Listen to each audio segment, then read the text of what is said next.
Hi everyone, it's Dee from the Merchants of Joy.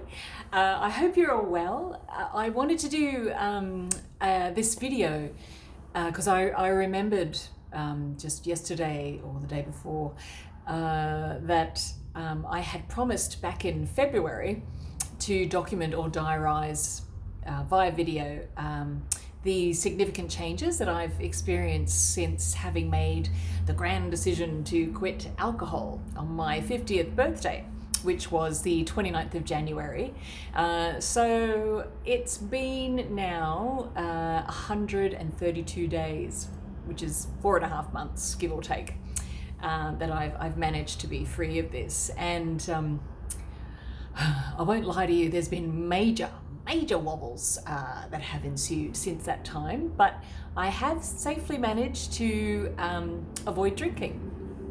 And the easiest way for me to have gotten through those wobbly moments, and I'm sure, I mean, it's only 4.5 months, so I'm sure there will be many future wobbly moments in store, but what has really helped me is the act of actually making that definitive stance on not drinking anymore as of the 29th of January, my birthday. That sort of created like a foundation, if you like, of a basic premise that's just something I won't, well, what I mean is it's so cemented. I think of that agreement to myself, that commitment to myself that I'm just not going to have another drink, even though it's been really hard.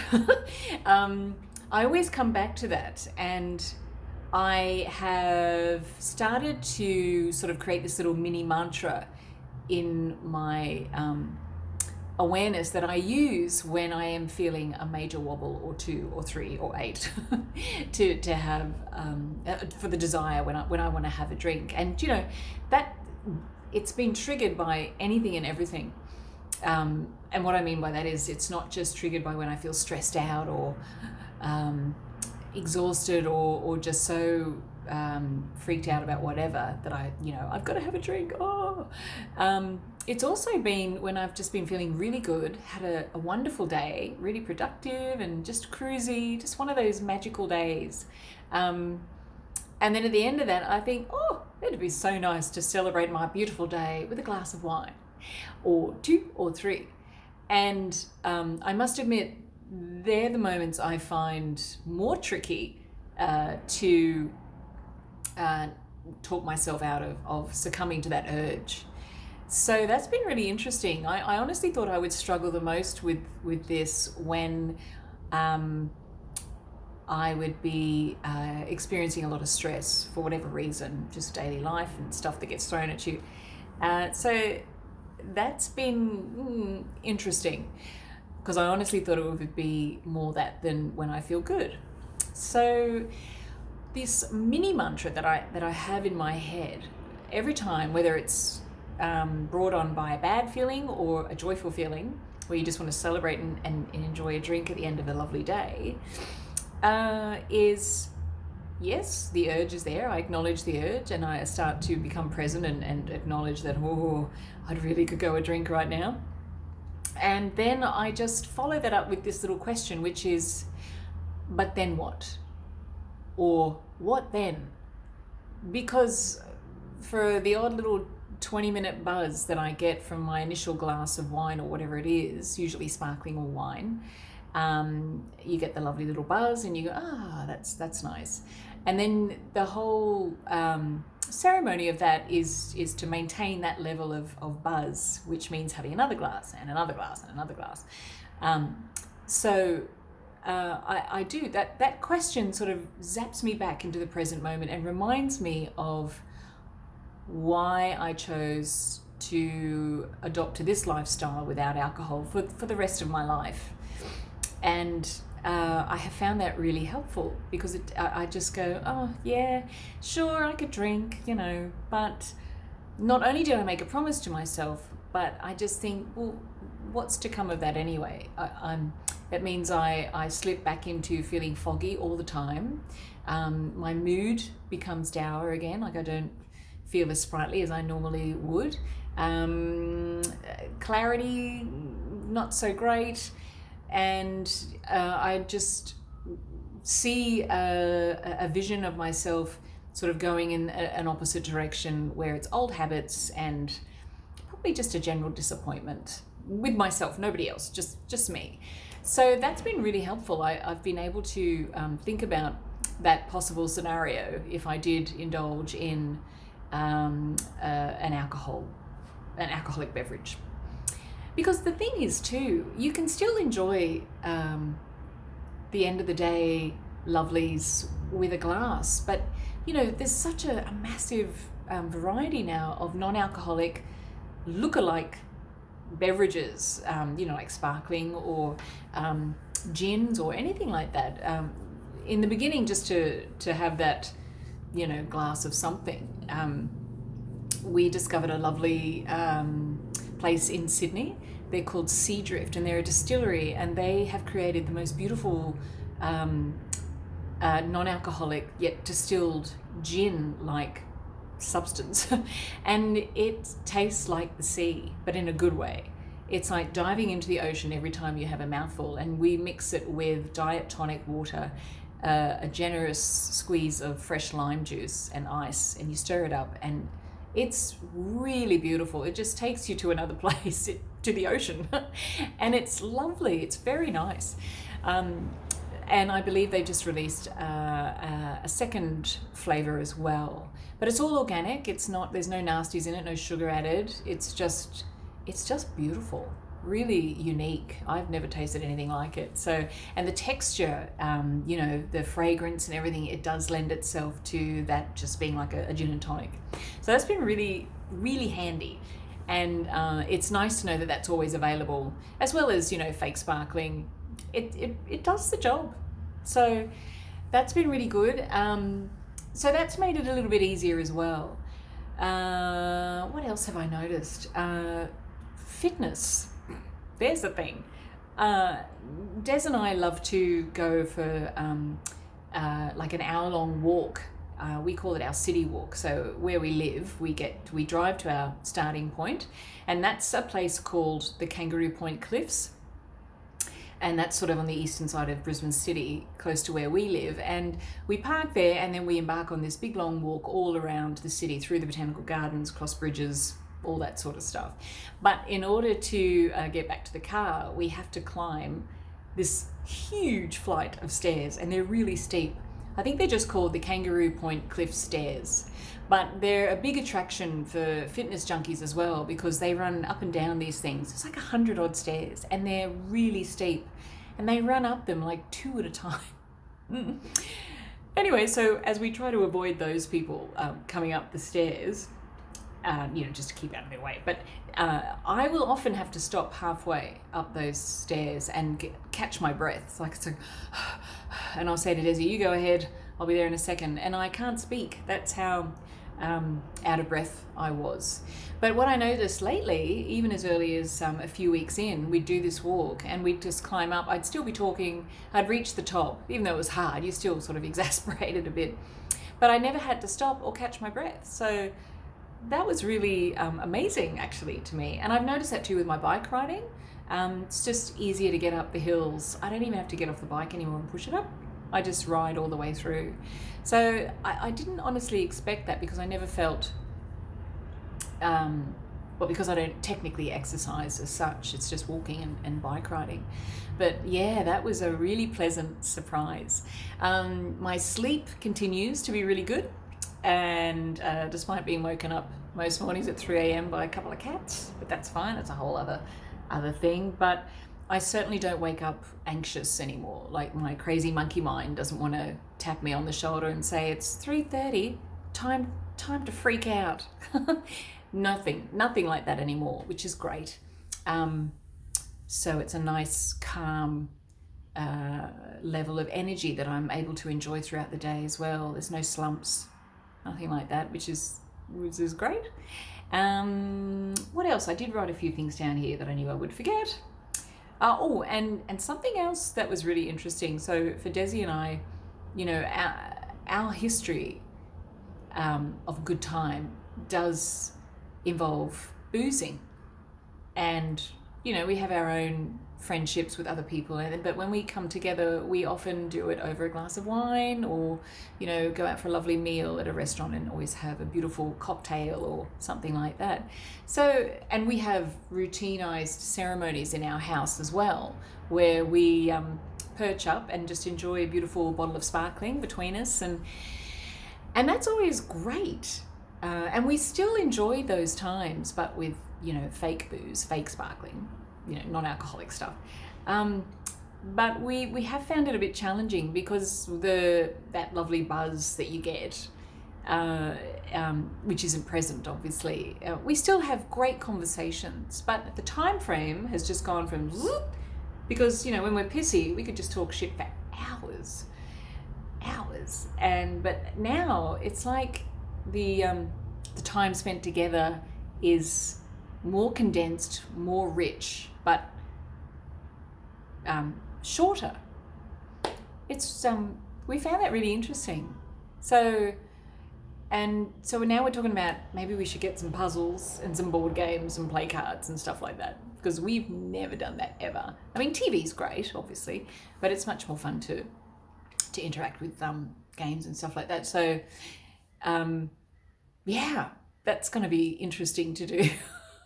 I bet there's a lot of you out there saying you've never really played board games and had card games and done puzzles, really? Okay. So a slight late developer there, I must admit. What else have I got written here? Ding, ding, ding, ding. The other thing that I think is the most interesting for me is that decision has now pretty much opened up the floodgates of self-exploration. I've really been doing a lot of shadow work. I don't know if you've heard of that, but you revisit particular events in your childhood consciously, but in a relaxed state, and sort of live out the event that occurred, but in a way where you're protected and you have more of a voice to get through that moment. And I've found that really intriguing, and I don't know why this is all coming about now, but I'm pretty sure it's because I don't drink anymore. So that's been fascinating, and it's I guess it's all part of this big change that both my husband and I are experiencing in our lives, because we're doing our own businesses now, and that's presented itself with a whole lot of challenges that have been not too fun, but I've never felt more awake, or more, and when I say awake, more sort of aware of daily moments of just doing things where I seem to be more present, if that makes sense. And it's brought about a whole new host of challenges, but I honestly can say I wouldn't go back. I wouldn't change what's happened, because I think if I was told that all this self-examining and personal growth and development and all that goes with it in dealing with past issues, because I think a lot of my drinking habits began, at least in my early 20s, as a result of insecurities, not feeling good enough, not feeling smart enough. All that sort of stuff can be very easily brushed over with drinking. And it's really interesting now that I can sort of start to unveil all those events that may have contributed to my perceived self-perception. No, my perceived self-perception, that doesn't quite make sense, but just addressing stuff that I've always had belief systems about myself, and just clearing some of that stuff up and replacing them with more constructive belief systems. And the other thing I've noticed too is that normally when I felt a safety in knowing that I could have a drink at a certain time of the day, which would relax me even at that time, even before the drink would take place, I'm learning now that it's okay to sit in the feeling of if it is a feeling of distress or stress, that it's okay to just sit in it. It's okay to feel shitty. Because what I'm learning about emotions and thoughts, rather thoughts first, is that they're ephemeral. They don't last very long. They are designed to come and then go. And I found that to be true in the experiences that I'm having lately when it comes to wanting a drink.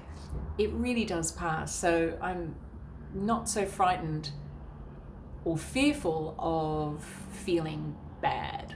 Whatever's happened, it's not the end of the world. I don't have to buy into the crazies that take place in my head, all this made up fiction of this will happen if I don't do this, and oh my god, I've got to, because I do tend, when I get stressed, I just want to solve everything at once, and I don't know, you get overwhelmed and I don't know where to start first, and that just freaks me out even more. But when I just take a few deep breaths and just sit quietly and let it all go through, it just seems to want to travel. It doesn't want to stop. If I don't give it the attention that these angsty thoughts seem to think they deserve, they will just leave. They go. And then the other thing that I found is when they leave and I focus on the now, these other more constructive, kind, self-loving, caring, nurturing thoughts come through after the shit ones go. It's almost like an answer to the crap that you've perceived to have happened in your mind based on whatever circumstances is going on. But it really is all perception. Everything is perception. How you want to feel is a choice, 100% choice. And whatever the reaction is, you can sit with it and it will go. Observing it all through presence, I find to be very soothing and very natural feeling. It feels more normal every day. I start to feel that this is the design that's kicking in, the original design of what it is to be human. Because I got to tell you, I have, this is the longest my body has been absent of any alcohol in my system since I was about age 24. That's over 25 years of my body constantly processing booze. And then couple that in my 20s, I smoked for about 13 years, something ridiculous. So you've got to marvel at the human body. It's quite amazing what it puts up with. But eventually, this little nagging message going, nah, you're going to pay for this big time if you don't stop now, blah, blah, blah. Everybody knows that. But that's been the loveliest outcome so far, is that I can manage stress a whole lot better because I can sit back and observe it with more sort of objectivity, because now I'm starting to understand that thoughts come and go, just like a weather system, like a storm coming. Yes, it's coming. It pisses down, wind, rain, all that shit, and then it leaves. And you're left with a clear blue sky of well-being again, which is really nice to know. So yeah, I think that's pretty much it for now. And I'm so sorry, I've been a real slacker. I failed miserably at my weekly